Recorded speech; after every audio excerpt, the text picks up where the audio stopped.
About 2 months ago, my mother visited our church, the Place Community Church, for the first time. She absolutely loved the vibe here. She said it's such a welcoming community. People are actually happy to see each other. So happy to be in church.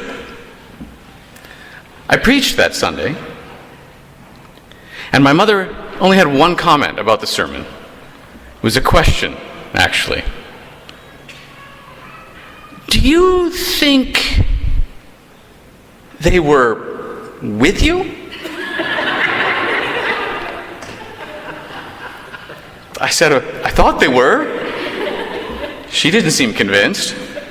And then recently on the phone, when I told her about this test drive service we're having, and that I'd be starting off a whole new sermon series and a whole new theme on the same Sunday, she said without any thinking at all, just quickly, "Oh, that's too bad." No one will be listening. They'll be so distracted. The thing is, my mother is a very kind and supportive person, so there's reason for me to be alarmed at these comments. But whatever the case, she is right. Trying out a new location like this is distracting. It is a distraction. Or perhaps, if I may channel my inner life coach, perhaps challenge would be a better word than distraction.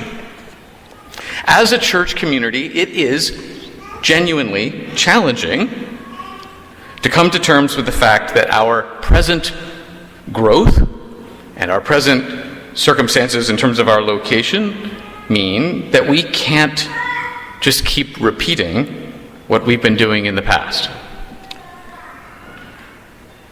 It's challenging to figure out what to do about that, what changes to make in light of that. Your board, I can tell you, has been working really hard trying to figure this out. It's also challenging to try to figure out how to stay us, how to stay that wonderful community my mother enjoyed so much, how to keep that in the midst of any necessary changes. So again, all of these challenges could interfere with what really is the start of a new sermon series. But all of this newness and all of these challenges and decisions that have to be made almost exactly match the theme that was already planned for this year. So here goes, if you're with me. I have been here as a co-pastor for 2 years now, and for that whole time, aside from twists and turns and detours and special themes, we've really been in one long sermon series, which has been a bit like a biblical studies course. Over and over again, you've heard me say the Bible's not a book, it's a library, and in this library are many different kinds of books written in different kinds of literature. And we've been going through those various kinds of literature that are found in our biblical library, and we've been approaching them through a practice called exegesis, which really just means the work you do to answer questions like this. What did it mean then? What did it mean there? What was the original context? What would the original listeners have heard? And they would have been listeners, not readers. What would they have understood to be the main points? What would have surprised them? We've been asking questions like that, and we've discovered things like the Bible was written by grown-ups for grown-ups, that the Bible is raw and honest, and sometimes a little vulgar, and sometimes really funny. And by getting ourselves into the original context, into the ancient mindset, we've heard a little more clearly some of the Bible's major themes. But once we do that, once we establish that healthy practice of exegesis, the question then becomes, now what? What is the next biblical studies course? And that was brought home to me yet again in June, at the end of our extended exploration of early Genesis. One of you said to me, and you are here, and you know who you are, This stuff on early Genesis has been really interesting and really eye-opening. And we've been talking about it a lot, but what should we do? How should it guide the way we live? And that is an important question.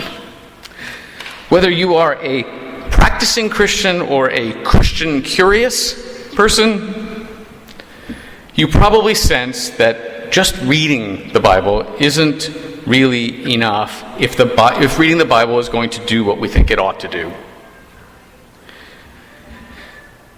It should change or guide the way we think about God, the way we think about the world, the way we think about what it means to be human, and that should shape what we do, how we live. So maybe we could think of reading the Bible faithfully as having two steps. The first one is understand what the Bible is actually saying and what it's not. Think about what it meant then and there. And the second is think about what it means here and now. Once we do hear the deep underlying ideas in the Bible, we need to work toward living it out. And in a sense, we've spent 2 years focusing on step one. What did it mean then and there? But as your fellow placer put it, then what? How shall we go about navigating step two? How shall we approach thinking about what the Bible means for us here and now? And I'd like to start exploring that question with a rant. You may have noticed, and if you haven't noticed, now I'm pointing it out and I will be exposed, but you may have noticed over the past 2 years that I'm not a big practical application kind of guy.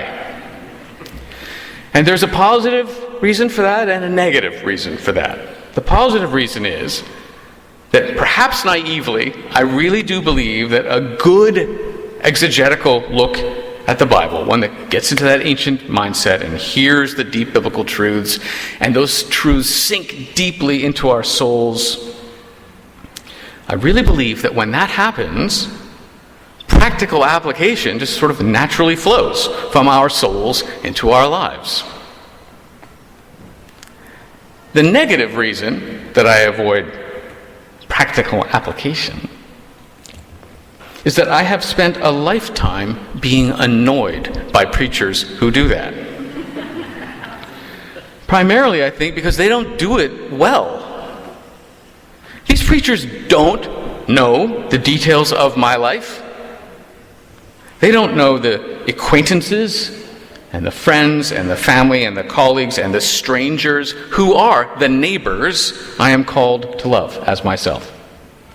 And yet still, not held back by any of this ignorance, these preachers feel they are qualified to tell me how to live in oddly particular and trivial ways.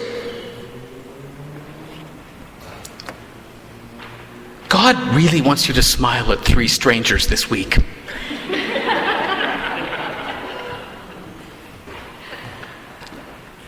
Make it your goal to invite 1 neighbor to church this month. How about this? You talk about the weather with your coworkers all the time. But isn't Jesus more important than the weather? This Bible passage is telling you to talk to people about Jesus, so do that once this week with a coworker. You can build up to doing it all the time. I feel that that this sort of thing gives practical application a bad name and makes the Christian faith seem really small. There's got to be a more thoughtful way. And this year's sermon series will attempt to articulate a more thoughtful way. And this morning, I'm just outlining and introducing some of the main ideas that we will dwell in more depth later. And here we go, classic philosophy degree moment. It's the gift that keeps on giving. I think there's another deeper question we need to explore first. Before we can think about applying the Bible to our lives, we need to ask this set of questions. What is the Bible actually up to, anyway?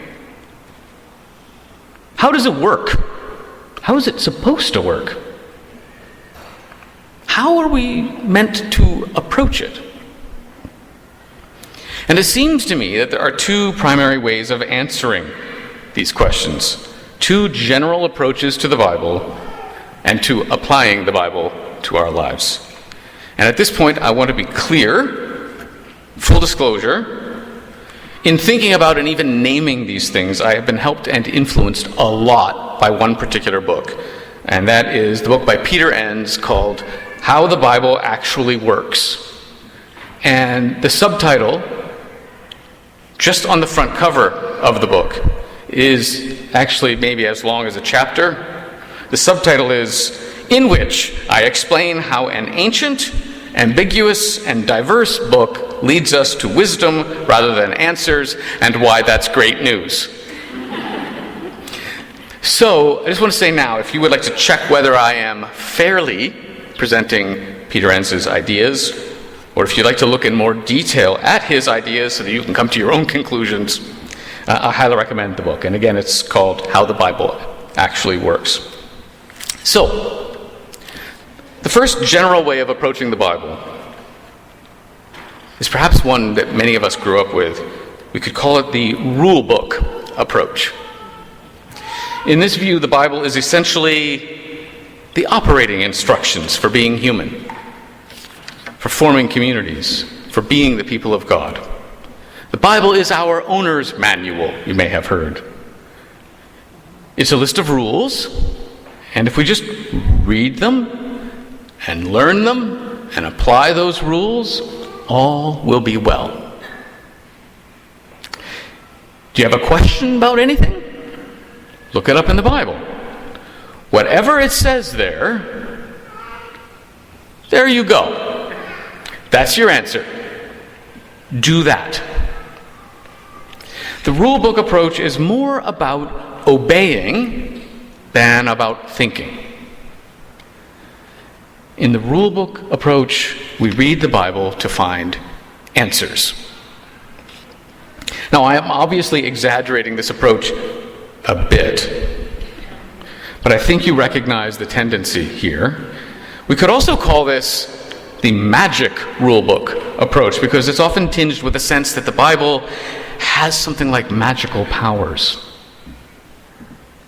The second general way to approach the Bible we can call the wisdom approach, and that's based on a Jewish understanding of wisdom, which we'll talk about later. And the way it's different is that while the rulebook approach is more about obeying than about thinking, in the wisdom approach, obeying looks like thinking. Obeying looks like questioning and learning and being flexible, and sometimes even by changing our practices, changing our theology, changing the way we think and the way we talk about God. In the wisdom approach, we read the Bible not necessarily to look for eternal and unchangeable answers, but to look for examples. Examples of the people of God trying to figure out how to be the people of God in their particular circumstances. Sometimes, occasionally, those examples are good that we find in the Bible. Often, they're bad. In both cases, we learn something about how to be the people of God. And done correctly, this wisdom approach equips and inspires us to allow the spirit of wisdom to guide our lives in our particular circumstances. I'm going to put that a different way. Reading the Bible and then acting on it is just those two steps we've already talked about. The first step is listening carefully to the past, because the Bible was written in the distant past. That's what we've been working on for the past 2 years. The second step, though, is thinking about the present, thinking about how to live it now, which means what we have to do is go from a long time ago to today. And that's not easy. Applying the past to the present requires care and requires wisdom. It should be obvious to you that I am advocating the wisdom approach over the rulebook approach. I'd like to give you some reasons why, though. One serious problem with the Bible as unified rulebook is that actually it's not unified. There's a lot of inconsistency in the Bible. Here's one really quick, kind of superficial example. It's something we talked about over a year ago. 2 consecutive verses in Proverbs. In other words, this is not hidden. This is 2 verses right next to each other. The first one, don't answer fools according to their folly, or you yourself will be just like them. The second one, very next sentence, do answer fools according to their folly, or they will be wise in their own eyes. Let me paraphrase that. Don't argue with fools, or you'll just be brought down to their level, followed by, do argue with fools, or else they'll think they're right. Or how about another inconsistency? We could pick so many, but how about this one? Some Bible passages, if we're honest, do seem to denigrate women. Other passages, though, lift women up far beyond what they should be, quote unquote, in the ancient world. Or this, sometimes the Bible just seems to assume and accept the institution of slavery. Just part of life. Other times, the Bible seems to be working subtly to undermine the institution of slavery. And again, this is all very disturbing if you assume the Bible is supposed to be a unified and consistent rule book. But the wisdom approach means we can see and name and accept this diversity that we find in the Bible. It's only a threat if you're aiming for everything to be unified. But in the wisdom approach, diversity is a strength because it means the people of God have always had room to maneuver on these issues and a host of others, have always been willing to change their minds and their practices as they strive to apply God's principles in their ever-changing cultures and situations. That's one problem with the Bible as rulebook approach. Here's another one. There is a lot of important stuff that does not appear in the Bible, at least not directly. Scour your Bibles all you want. You won't find these explicit commands. You won't find, give women the right to vote. You won't find, abolish slavery. You won't find, don't value people any less or any more based on their skin color. These commands and so many others that are like this just aren't there directly. So if we approach the Bible as if it were our operating instructions, our clear and unified rule book, we will be dismayed to find that we don't see commands like these. Surely these are deeply important and deeply Christian ideas.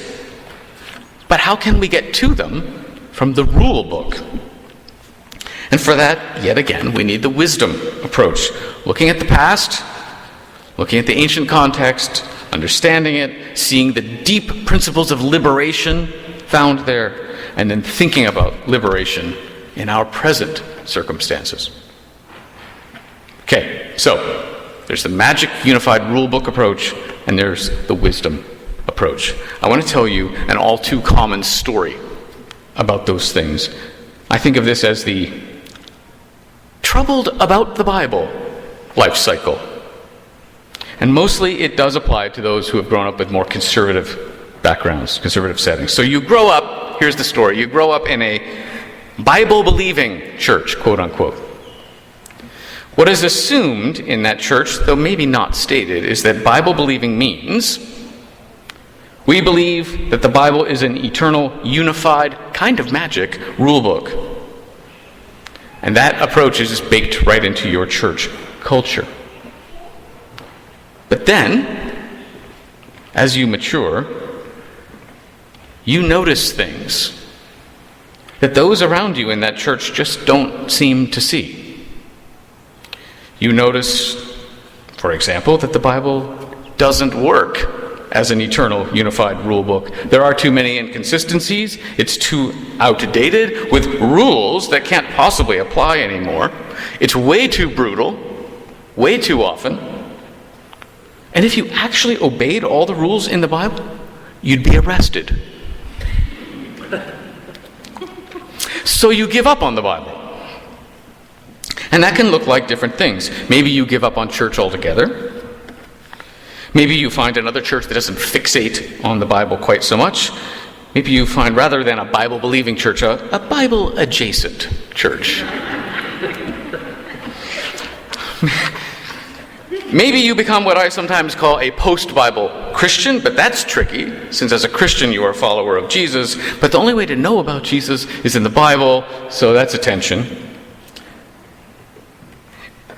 Then maybe you come across what I'm calling the wisdom approach to the Bible. You hear about it, and you think, hey, this might be a way to give the Bible a second chance. We're getting the band back together. And you go along with it. But still, you can't help feeling like this whole wisdom thing is just a plan B somebody pulled out of their sleeve. Because plan A, the magic unified rulebook approach, plan A fell apart.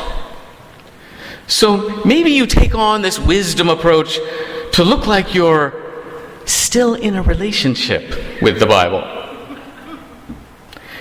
You do it to keep up appearances. You're staying together for the kids' sake. You call it deconstructing to help yourself feel better.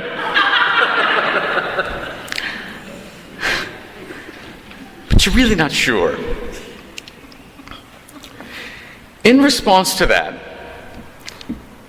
I'm going to spend some time this fall trying to convince you that this wisdom approach to the Bible is not plan B, but has always been plan A. It's the way we're supposed to approach the Bible. It's the way the Bible encourages us to approach the Bible. It's the way the Bible itself expects us to approach. And I hope to demonstrate that this wisdom approach to the Bible, looking at the past and then thinking flexibly about the present, I hope to demonstrate that this approach goes all the way back to the time of Jesus and well beyond Jesus into ancient Judaism. This is not some modern PR campaign from the Evolving Faith Conference.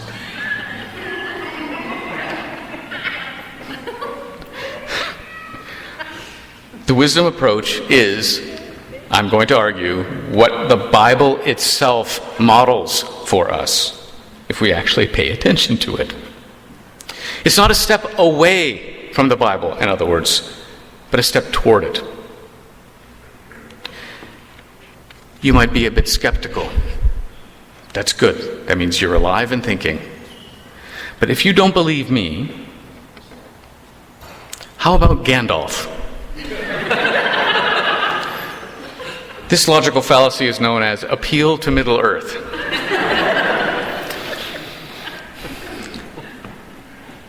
I'm serious, though.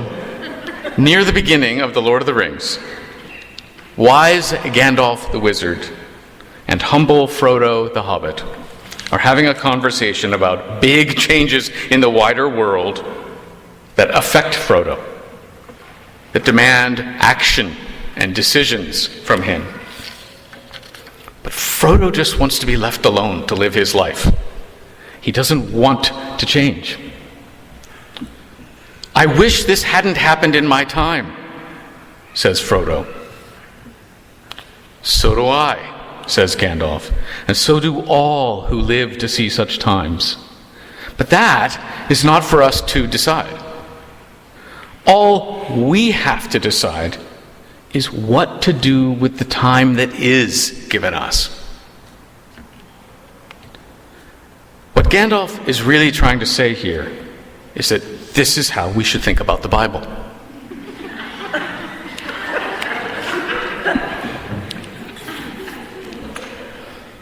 Because this is what wisdom does.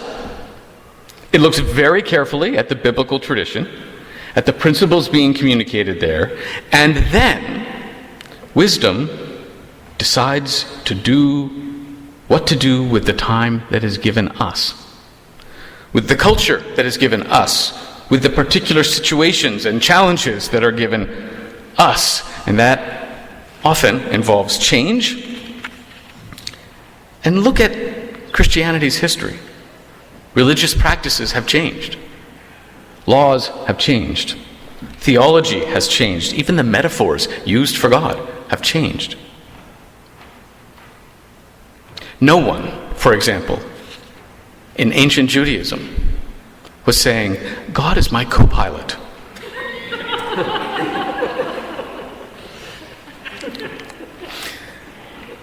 This sort of flexibility and evolution is all through the Bible. It's what God's people have always done in the Old Testament and in the New Testament and in the time between the two testaments. It's even what Jesus endorses in that conversation with the woman at the well that Pamela read to us this morning. Now, I confess it was really cheeky for me to choose that passage that's about where should we worship on this Sunday? But it was also on point. That woman wants to know what rules to follow when worshiping. This mountain or that city? But Jesus answers with wisdom talk. Jesus talks about spirit and truth, and Jesus takes the conversation and her life beyond the boundaries, beyond the rules of the past. So, this is throughout the Bible, this is encouraged by Jesus, and it is what we are still, as God's people, called to do. Read the Bible carefully to distill its core principles, and then, and this is the wisdom part, and then think creatively about how to bring those biblical principles into our current situations. And sometimes that does involve a change from how Christians have thought or acted in the past. So receive a rich, wonderful tradition from the past, yes, but then adapt it for the present. That's the practice of wisdom. It's the example we find in the Bible. That's what we are called to do. These are the ideas we're going to be thinking about. But for now, let's come back to the distraction of this setting and this experience that we're all having, this challenge, this test drive. And let's talk about some practical application. I want you all to go out this week and talk with 5 strangers about this new location for our church. Actually, just this. This whole adventure is an interesting analogy to the practice of wisdom. We, in this community, have received a rich and wonderful tradition from the past of the Place Community Church. In the tradition of this church, there is so much creativity and desire to do what's right, and openness to asking difficult questions, and appreciation of art, and deep respect for Orthodox Christian principles, and courage to doubt, and willingness to try and do new things, and a great ability to laugh at ourselves.